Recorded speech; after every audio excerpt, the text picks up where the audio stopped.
সরস্বতী পূজার উপলক্ষে উদীয়মান নবীন সঙ্গে পরিচালনায় আজ রক্তদান শিবিরের আয়োজন করা হয়েছিল। তার কাজ চলছে এখনো, আপনারা দেখতে পাচ্ছেন। একটা সমাজ সেবামূলক কাজ।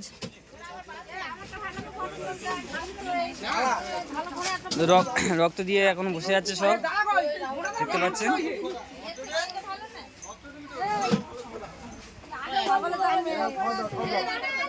চলছে আমাদের সকাল থেকে রক্তদান চলছে, এখনো চলবে।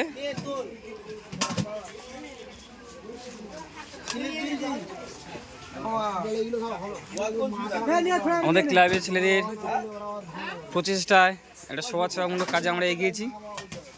আপনারা পাশে থাকবেন।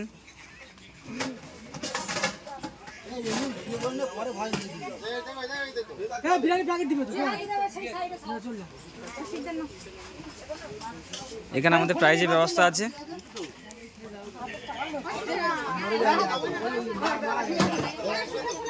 এক বোতল বিয়ার খেলে হয়ে যাবে।